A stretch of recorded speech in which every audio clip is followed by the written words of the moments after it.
de hacer 3 pisos, hubiera hecho pues 5 pisos. ¿Qué hubiera ocurrido, mis hermanos?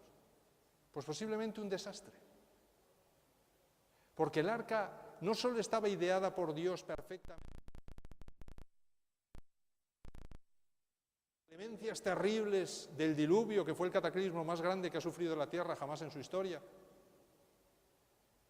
sino que cada una de esas medidas, cada uno de esos diseños tenían una proyección tipológica del plan de la salvación centrado en Jesús. Así es que si Noé hubiera cambiado algo, también hubiera variado el plan de la salvación. Fijaros qué interesante, ¿verdad? Si Noé hubiera variado algo, hubiera variado el plan de la salvación. La Iglesia cristiana decidió en la Edad Media variar muchas cosas del plan de la salvación. ¿Y qué resultó de ello? Resultó de ello un desastre absoluto, una iglesia que cayó en la apostasía, que se apartó de la palabra de Dios y desdibujó completamente el plan de la salvación, que estaba centrado en Jesús, ellos lo centraron en el ser humano. Ahora era el ser humano el que ideaba, el que proyectaba, el que daba las medidas y el que decidía dónde estaba la puerta. Por eso al final del texto del capítulo 6 dice que Noé hizo todo conforme a lo que Dios le pidió que hiciera. Todo exactamente conforme a lo que Dios le pidió que hiciera. Y esto es lo que tenemos que hacer todos nosotros, mis hermanos, si queremos llegar al puerto de la Nueva Jerusalén a través de Jesús. Solo tenemos que hacer lo que Él nos diga. No inventarnos nada. Seguir al pie de la letra todo lo que Él nos diga. Así es que, de la misma manera, fijaros que de la misma manera que el arca fue completamente proyectada por Dios, Jesús no vino según esperaban los hombres. A lo mejor Noé se le hubiera ocurrido otro proyecto para salvar al ser humano, pero Dios le dio ese y él hizo ese. No discutió nada.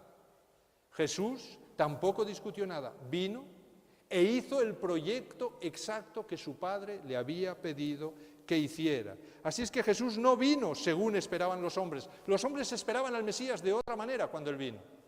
Otros proyectos habían dibujado para la venida de Jesús el pueblo judío. Sin embargo, Jesús siguió al pie de la letra el proyecto que su Padre había trazado. Fijaros que los planes de salvación que Jesús puso en práctica nada tenían que ver con los planes que la tradición judía había preparado para la salvación del ser humano. Nada tenían que ver. Ni siquiera su apariencia era según los patrones que la humanidad tiene de un rey, como esperaban las multitudes judías.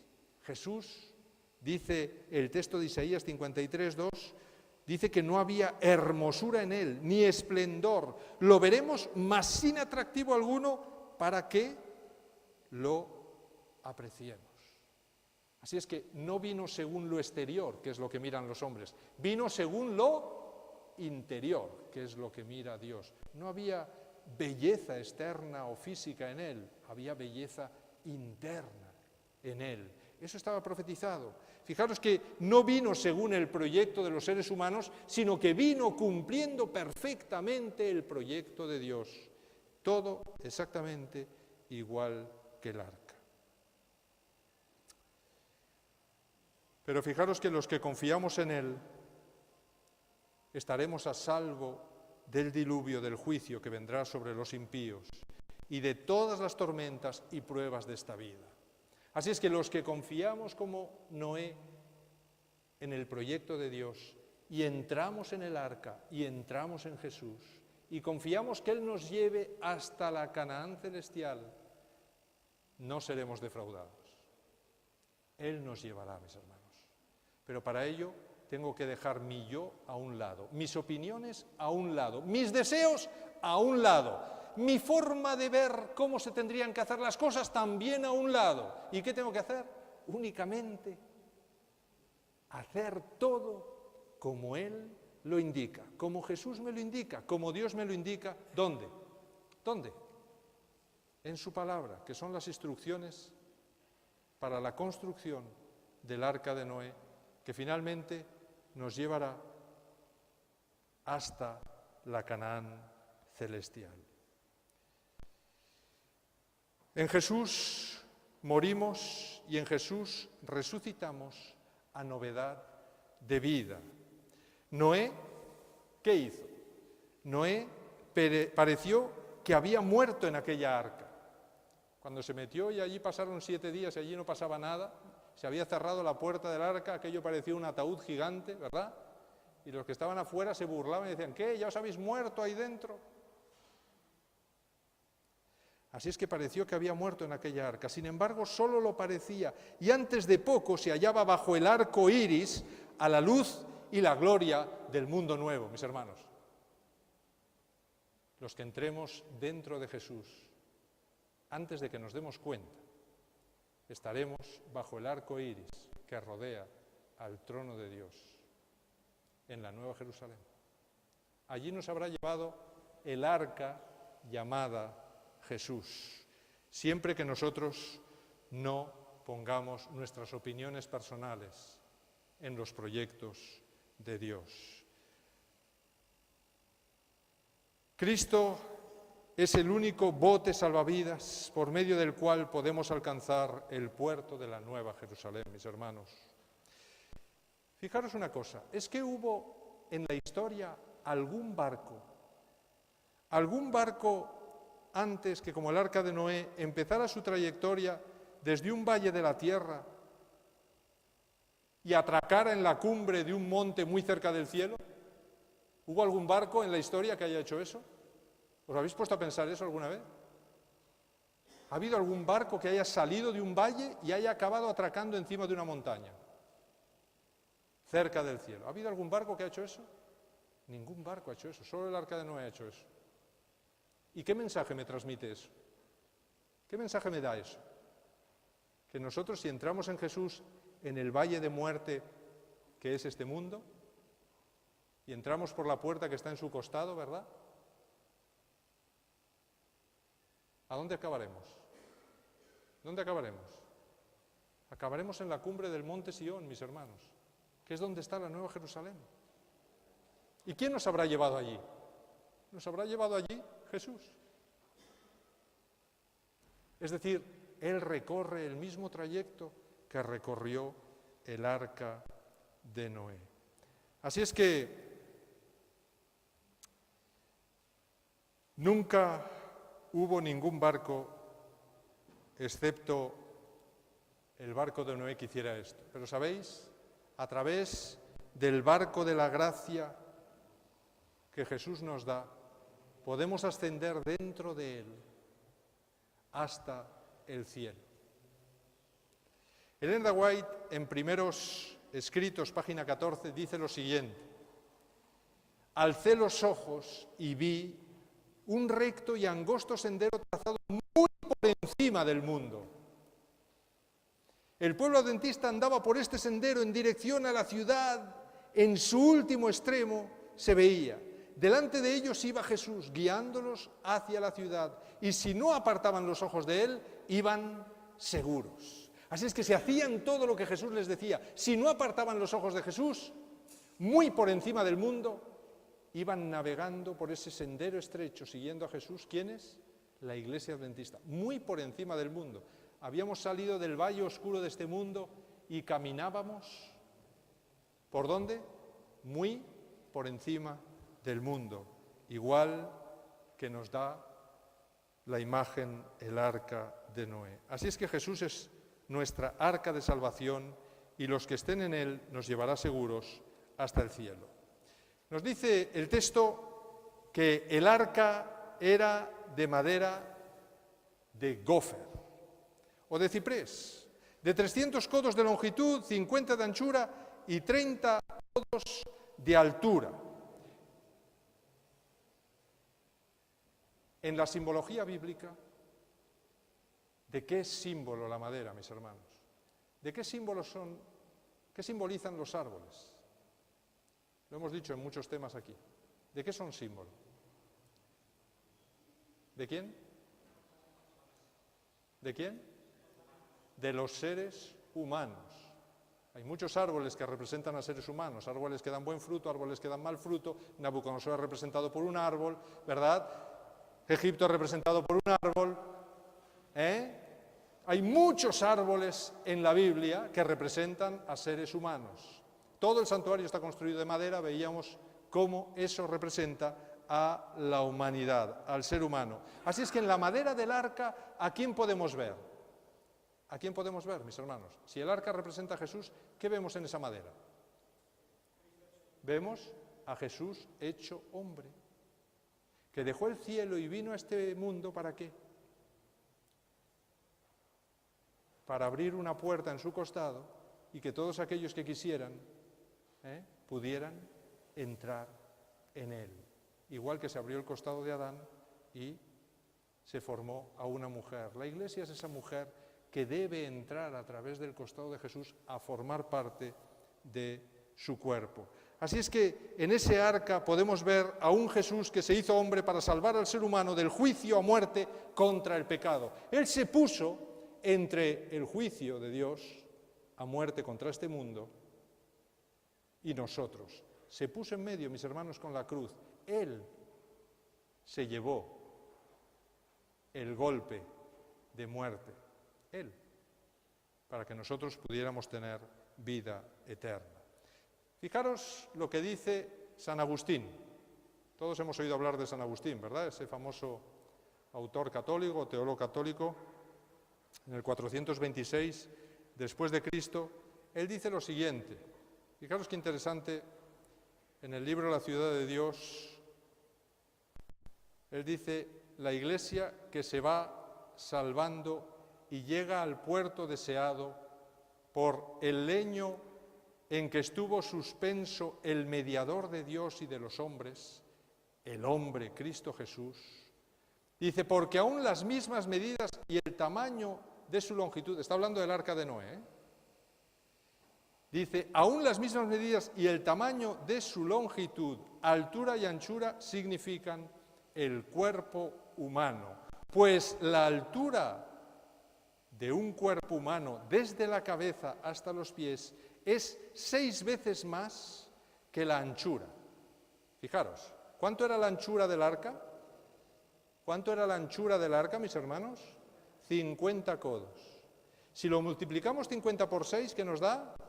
300, que es la longitud total del arca.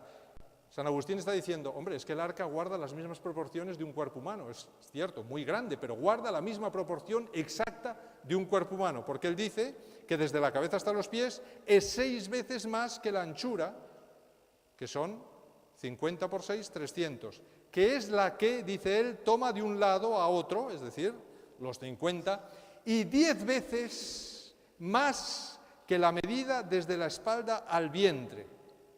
Desde la espalda al vientre sería, si un hombre está tumbado, sería la altura, ¿verdad? Que hay, ¿sí? ¿Y qué altura tenía, dice el arca? ¿Qué altura tenía? 30. Él dice que son 10 veces más. Así es que 10 por 30 igual a 300. Así es que tenemos las mismas proporciones de un ser humano en el arca. Está ahí dibujado en ese gráfico que veis, y vemos cómo las proporciones del arca son exactamente 10 porciones o 10 cuadrados. Y sigue diciendo San Agustín, ahí tenéis otro dibujo, así se hizo el arca, dice él, de 300 codos de largo, 50 de ancho y 30 de alto, y el haberle hecho puerta a un lado, sin duda significa aquella llaga que con la lanza abrieron en el costado de la crucifixión, porque con ella entramos los que caminamos en él. Aunque no estoy de acuerdo con muchas de sus argumentaciones teológicas, en esta creo que Agustín acierta. Y como bien dice Agustín, como ya hemos explicado en otras exposiciones, la puerta al lado del arca representa, ¿qué? Representa ese costado abierto de Jesús, que es el mismo costado abierto de Adán, del que Dios sacó algo para formar a una mujer que representa a su Iglesia. ¿Qué sacó del cuerpo de Jesús en aquella tarde de la crucifixión Dios para formar a su Iglesia? ¿Qué sacó? Lo dice Juan, sacó sangre y agua. Sangre símbolo de justificación y el agua símbolo ¿de qué? De santificación, que son los dos procesos por medio de los cuales el hombre alcanza la estatura de Cristo, la estatura requerida para la salvación. Así es que Cristo, como dice Juan 19, es la puerta y si alguien entra por él, será salvo. Pero para entender mejor las medidas del arca en el amplio contexto bíblico, tenemos que leer este texto. Mis hermanos, atentos a esto. Atentos a esto porque vais a ver hasta qué punto el arca nos da un mensaje fascinante. ¿Qué nos dice Efesios capítulo 3, versículos 17 al 19? Efesios capítulo 3, versículos 17 al 19. Y esta noche, en el tiempo que nos queda, vamos a explicar este texto, mis hermanos. Vamos a explicar cómo explica la Biblia este texto. ¿Qué dice ese texto?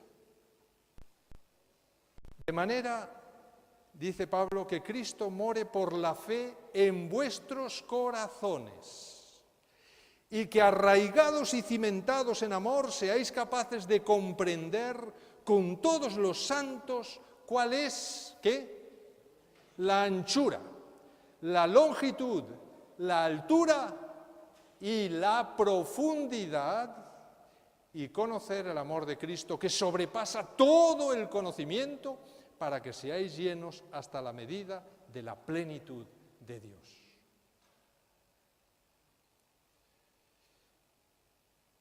Sabéis, mis hermanos, vivimos en un mundo de 3 dimensiones.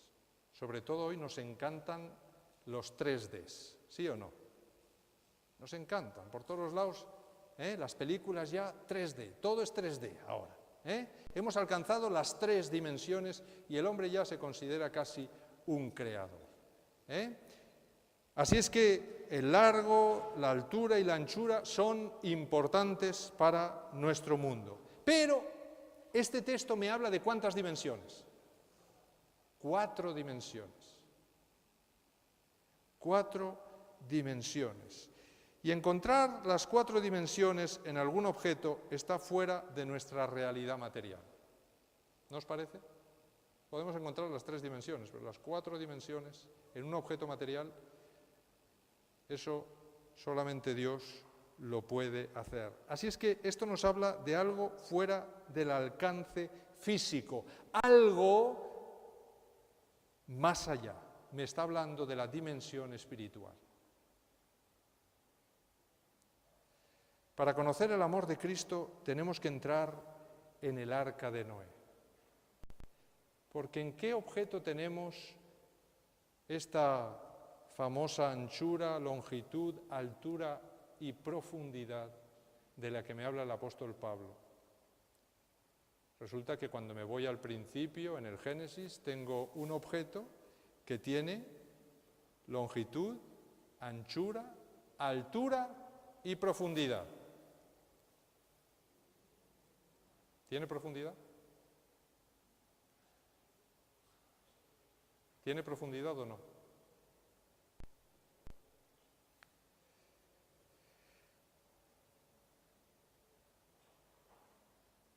Pues tiene 300 de longitud, 50 de anchura y 30 de altura. ¿Dónde está la profundidad, mis hermanos? Que sería la 4ª dimensión que me falta ahí. Vamos a analizar estas 3 dimensiones y luego veremos la profundidad. Vamos a adelantar que la longitud nos habla del camino a recorrer en la vida cristiana. Y me dice 300 codos de longitud. Camino a recorrer en la vida cristiana. Y el número 300 nos enseña las cosas que se deben hacer para agradar a Dios en este camino. Y mis hermanos, no lo digo yo, lo dice la Biblia. Si buscamos todos los textos de la Biblia donde aparece el número 300, ¿qué tenemos?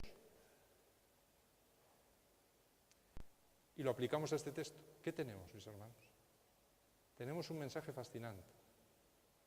Porque 300 años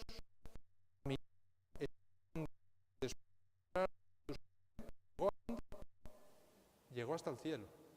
300 años exactamente. Caminó Enoc con Dios y llegó hasta el cielo. Fijaros que me está hablando de caminar con Dios y llegar al cielo. La longitud del arca son 300 codos. Así es que si yo camino toda mi vida a través de Jesús, ¿a dónde llegaré? Como Enoc al cielo. Eso está en Génesis 5:22, pero vamos a ver otro texto. 300 denarios costó el perfume que echó sobre Jesucristo María Magdalena, arrepintiéndose de sus pecados y siguiendo a Cristo. 300 denarios. ¿Para qué? ¿Qué hizo María Magdalena? Volcó toda su vida pasada en Cristo, que era el único que podía hacer de ella una persona nueva. Y a partir de ese momento entró en él y se convirtió en una discípula de Jesús que jamás volvería a su vida anterior. Y a partir de ahí caminó con Jesús hasta el cielo. Y la encontramos hasta la resurrección de Jesús. Siempre aparece a los pies de Jesús María Magdalena, lo hemos dicho en otros temas. Así es que María Magdalena, 300 denarios le costó el perfume. Eran todas las ganancias de su vida pasada y malvada. Y ahora descubrió a Jesús y decidió que quería entrar en él. Y gastó en ese bote de perfume que la representaba a ella toda su vida pasada y la volcó en Jesús, que era el único que podía comprar su mal tesoro, su desastroso tesoro pasado, para darle un tesoro nuevo dentro de su cuerpo, dentro de la Iglesia. A partir de ahí, María Magdalena caminó con Jesús hasta el cielo. Pero hay más, mis hermanos. Vamos a ver, Génesis 45, 22. 300 piezas de plata le dio José a Benjamín y 5 vestidos nuevos. ¿De qué es figura la plata? Ya lo hemos explicado en el santuario, mis hermanos. ¿De qué es figura la plata en la Biblia? De la sangre de Cristo que nos redime de nuestros pecados. Y 5 es el número de la gracia. ¿Cuántos vestidos le dio nuevos a Benjamín? 5 vestidos nuevos. Así es que este pequeño texto de Génesis 45, 22, ese regalo que José hace a su hermano pequeño, está mostrando a un José que representa a Jesús, que está regalándole a su hermano pequeño. ¿Qué le está regalando? Le está regalando 300 piezas de plata, es decir, le está regalando su perfección, su caminar perfecto. ¿Y cómo lo hace? A través de 5 vestidos también, y las vestiduras de que son símbolo de la perfecta justicia de Cristo que nos reviste, mis hermanos. Y el 5, ¿por qué me gano yo esas vestiduras? ¿Cómo se me ponen a mí esas vestiduras encima? ¿Porque lo merezco? ¿Porque me lo gano? ¿Por qué? Por gracia. Por eso 5 vestiduras le regaló José a su hermano pequeño, aquel que no podría nunca ser el primogénito, aquel que nunca podría entrar a tener eso si José no se lo regalara. Fijaros, mis hermanos, un pequeño texto, todo el plan de la redención resumido ahí en ese regalo que le hizo José a su hermano Benjamín. Y ahí aparece el número 300.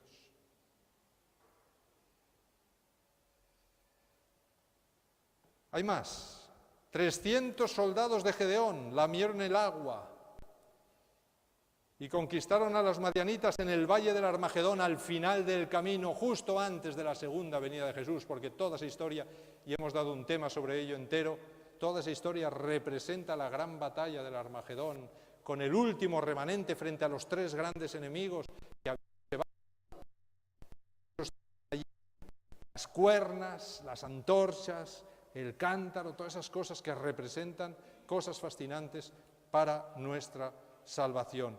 Para 300 soldados de Gedeón, lo más importante en ese caminar, en ese final del camino, era la última batalla, era ganar y llegar al juicio de Dios, era pelear la batalla hasta el final y ganar al enemigo y entrar a la nueva Jerusalén, recuperar la tierra que estaba robada por los madianitas y sus enemigos. Eso era su máxima meta. Por eso, mis hermanos, no se postraron ni siquiera ante las aguas que sirven, ¿para qué?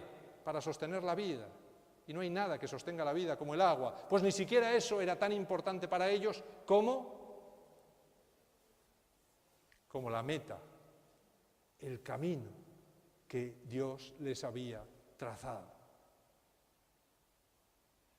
Así es que esto es la historia del número 300 en la Biblia y finalmente 300 escudos de oro hizo Salomón. ¿De qué es el escudo, hermano, símbolo en la armadura del cristiano? De la fe. El escudo es símbolo de la fe. Para caminar con Jesús, ¿qué tengo que tener yo? Fe. Para entrar en el arca, ¿qué tuvo que tener Noé y sus hijos y sus esposas? ¿Qué tuvieron que tener? Fe. Porque no había ningún signo visible de que aquello fuera cierto. Tuvieron que tener fe. ¿Y qué pasa cuando nosotros tenemos fe, mis hermanos? Y mantenemos nuestra fe, y esa fe es probada como fue probada la fe de Abraham, sus hijos y sus mujeres. ¿Qué ocurre con nuestro carácter? ¿Qué ocurre con nuestro carácter? ¿Qué pasa? Se perfecciona. Se perfecciona a través de las pruebas y llega a ser ¿cómo? ¿Cómo dice la Biblia que tiene que llegar a ser nuestro carácter? Como el oro, mis hermanos, como el oro. Por eso todo el tabernáculo por dentro es de oro, porque representa el carácter perfecto que tienen todos aquellos que entran a formar parte de la tienda o del arca de Noé, que representa a Jesús. Todos los que entren dentro del cuerpo de Cristo han entrado por fe. ¿Y entonces qué ocurre? ¿Su vida qué? Su vida es transformada, su carácter es transformada, hasta que llegan a tener el aspecto del oro fino. Por eso, 300 escudos de oro hizo Salomón, y el escudo es tipo de la fe y el oro de la perfección del carácter de Dios. Así es que, mis hermanos, esto me muestra cómo tiene que ser el camino con Jesús. Y si vosotros hacéis un estudio personal en vuestras casas de este número 300, y analizáis estos que son los que hay en la Biblia, descubriréis que todo me muestra el camino y me muestra todo lo que necesito para llegar al final. Y todo a través del cuerpo de Cristo, a través de la salvación ofrecida por Jesús. Mis hermanos, ¿hasta dónde tenemos que caminar? Porque hay algún cristiano que puede decir, no, yo es que ya soy santo, yo ya he alcanzado la estatura, la perfección, la altura de Jesús. ¿Hay algún cristiano que pueda decir eso, mis hermanos? Pablo al final de su vida decía, bueno, prosigo a ver si alcanzo, ¿verdad? A ver si alcanzo aquello para lo que fui llamado por Cristo Jesús. Prosigo a la meta. La meta es la perfección de Dios, la perfección de Jesús. Y Pablo dice al final de su vida, prosigo a ver si alcanzo. Aquella es la meta. A través de Jesús la alcanzamos, pero por nosotros mismos nunca la podremos alcanzar. Mis hermanos, debemos caminar hasta alcanzar la estatura del varón perfecto. ¿Cuál era la estatura del arca? ¿Cuál era la altura del arca? ¿Cuál era? ¿Cuál era? ¿Cuál era? 30 codos. 30 codos. Hemos visto 300 codos de longitud, 30 codos de altura. Bueno, vayamos a buscar los textos que nos hablan de 30 en la Biblia. A ver. Bien. No he tenido tiempo de poner esta última parte en el PowerPoint, lo vamos a decir verbalmente. 30 años tenía José cuando se presentó a Faraón y recorrió toda la tierra de Egipto, en Génesis 41, 46. Así es que José tenía 30 años cuando se convirtió en el máximo gobernador de Egipto, cuando se convirtió en aquel que se sentaba. ¿Dónde se sentaba José? a la diestra del faraón, porque después de faraón no había nadie más importante que José. Así es que ¿cuándo José alcanzó la estatura máxima de su vida? ¿Cuándo lo alcanzó, mis hermanos? ¿Cuándo lo alcanzó? Cuando tenía 30 años de edad. Pero ¿qué mensaje me da los 30 años en el pueblo judío? ¿Qué ocurría a los 30 años? Fijaros en 2 Samuel 5:4. 30 años tenía David cuando llegó a ser rey de Israel. 30 años también, cuando llega a ser rey. Qué interesante. ¿Cuántos años tenía Jesús cuando comenzó su ministerio? 30 años tenía Jesús cuando comenzó su ministerio. Y 30 monedas de plata es el precio que ponen a Jesús para venderlo, para que pueda redimirnos a todos. Y sabéis, todos los sacerdotes, es decir, todos los que aceptaban entrar al servicio pleno de Jesús, ¿cuántos años tenían cuando comenzaban su ministerio? Todos los sacerdotes de Israel, 30 años.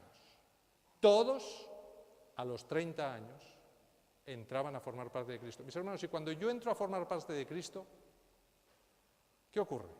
Que Jesús me reviste ¿de qué? De su perfección. Y estando en Cristo, yo soy perfecto, mis hermanos. Si me salgo de Cristo, soy imperfecto. Pero si estoy en Cristo, soy perfecto y tengo la estatura de Cristo. Porque me reviste su perfección. Así es que el número 30 me está hablando de caminar hasta alcanzar la estatura del varón perfecto, que es Cristo. Y mis hermanos, la única forma de alcanzar esta estatura hasta el jubileo y la liberación final es caminar llenos del Espíritu Santo. ¿Cómo caminaré esos 300 codos, ese camino desde que conozco a Jesús hasta la Canaán celestial, hasta alcanzar la estatura plena de Jesús? Solo el Espíritu Santo me dará la, ¿qué? La victoria, mis hermanos. El Espíritu Santo me dará la victoria. ¿Cuánta es la anchura del arca? 50 codos. Muy bien. 50 son los días del Pentecostés después de la Pascua, donde fue derramado el Espíritu Santo sobre los apóstoles para que pudieran predicar el Evangelio como jamás se había predicado en la historia.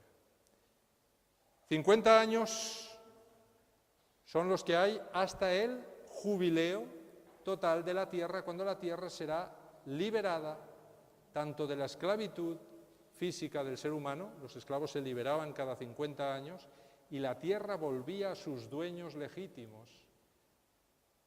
Un mensaje fascinante que me muestra cómo en el jubileo final de la segunda venida la tierra, los esclavos serán liberados definitivamente y la tierra volverá de nuevo, no solo a su dueño legítimo que es Dios, sino a sus hijos y herederos que son su pueblo.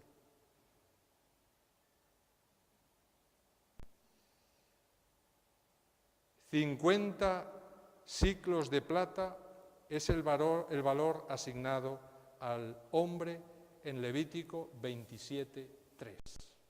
50 siclos de plata. Así es que todo esto me muestra, mis hermanos, la liberación final caminando llenos del Espíritu Santo hasta la Canaán celestial. ¿Y dónde está la profundidad en el arca de Noé? ¿Dónde está la profundidad, mis hermanos? Pues fijaros lo que dice Génesis 7:20. ¿Qué dice Génesis 7:20? A ver, vamos a leer Génesis 7:20. ¿Quién lo quiere leer?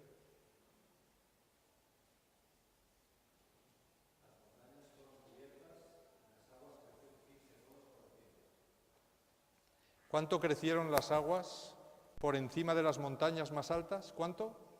15 codos. Así es que hasta la cúspide de las montañas más altas, ¿cuánta profundidad había?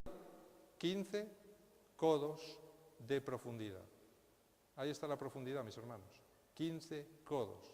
Por lo tanto, en el arca de Noé también hay una profundidad. ¿Y qué me dice el número 15 en la Biblia? Pues es interesante. El número 15 me habla de misericordia en prácticamente toda la Biblia. 15 años de vida añadió Jehová al rey Ezequías cuando llorando desesperadamente pidió que se le alargara la vida. ¿Sí o no? 15 años, mis hermanos, de misericordia. Le tocaba morir, pero Dios le añadió un tiempo de gracia, que por cierto mal empleó, pero le añadió ese tiempo de gracia a su vida. Así es que esos 15 años me hablan de 15 años de misericordia de Dios para un hombre que tenía que morir. Hay otra historia fascinante de misericordia donde el número 15 está dentro, y es Oseas capítulo 3, versículo 2. En Oseas capítulo 3, versículo 2 se me dice que Oseas pagó 15 siclos de plata y medio homer de cebada. Fue el precio que Oseas pagó por su mujer adúltera. Fijaros qué mensaje, mis hermanos. ¿A quién representa Oseas? A Dios. ¿Cuánto pagó Oseas por su mujer adúltera? 15 siclos de plata. ¿De qué símbolo la plata? De la sangre de Jesús. ¿Y por qué pagó esos 15 siclos de plata por una mujer que había huido de él, que pasaba de él, que se había prostituido? ¿Por qué pagó Oseas esos 15 siclos de plata? ¿Por qué? Por misericordia con ella. Por misericordia, por amor y misericordia hacia ella. Así es que, ¿de qué me habla el número 15? Me habla de la misericordia de Dios para con nosotros. Fijaros, y con esto terminamos, el orden de las medidas del arca son el tipo del orden de las características que deben llegar, a las que debe llegar el hombre. ¿En qué orden aparecen las medidas del arca? 300 de longitud, 50 de ancho, 30 de altura y 15 de profundidad. ¿Qué me está diciendo esto? Este orden. Después de saber lo que representa cada número, ¿qué me está diciendo este orden, mis hermanos? Me está diciendo, primeramente, que caminar agradablemente delante de Dios, este es el número 300, para caminar agradablemente o haciendo lo que a Dios le agrada delante de Él, tenemos que caminar 50. ¿Qué representaba el número 50? ¿Cómo tenemos que caminar? ¿Llenos de qué? Del Espíritu Santo, que es lo que representa el número 50. Y luego viene el número 30, hasta alcanzar, ¿qué? La estatura del varón perfecto, que es Jesús. ¿Y qué lograremos con esas tres cosas? Y ahí viene el número 15. ¿Qué lograremos? ¿Qué lograremos en el juicio, mis hermanos? ¿Qué lograremos? Alcanzar misericordia. Alcanzar misericordia en el juicio de Dios. Y esto lo hago entrando en el arca.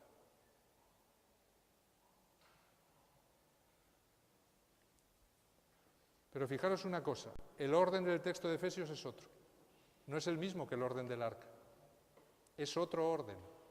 Ahora, si sabemos qué representa cada uno de estos números, ¿qué mensaje me está dando el texto de Efesios? Porque el texto de Efesios se aplica a Jesús. El arca se aplica a mí, que debo entrar dentro del arca, porque el arca es Jesús. Pero el texto de Efesios se aplica al amor increíble de Jesús por nosotros y da otros órdenes. ¿Y cuáles son esos órdenes?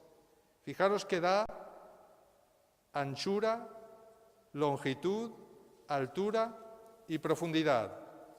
Es decir, 300, los dos comienzan por 300, pero varía el 50, aquí es 30, el 50 aparece después del 30 y luego vendría el 15. El 15 siempre está al final y el 300 siempre al principio, pero varían los de en medio. En el arca son 50 primero y 30 después.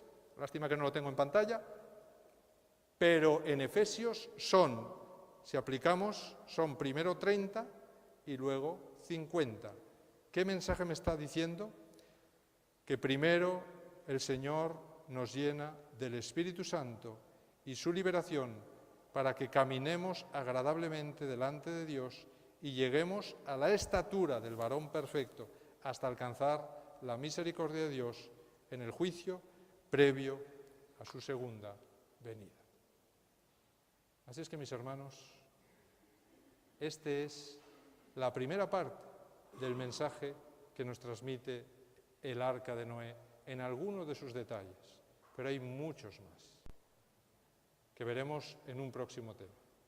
Así es que ojalá el Señor nos ayude a aplicar esto a nuestras vidas, que podamos tomar la decisión en este nuevo curso eclesiástico que comienza, de esas pequeñas cosas que nos mantienen a veces fuera de la puerta del arca, quitarlas de nuestra vida y tomar la decisión de entrar en el arca, de atravesar esa puerta, de aceptar plenamente la justificación, de aplicar plenamente la justificación a nuestras vidas, que es lo que sale de esa puerta abierta, la sangre de Jesús y el agua, que representa el Espíritu Santo, que representa la santificación que tenemos que obtener también de nuestra relación con Jesús, caminando dentro de Él.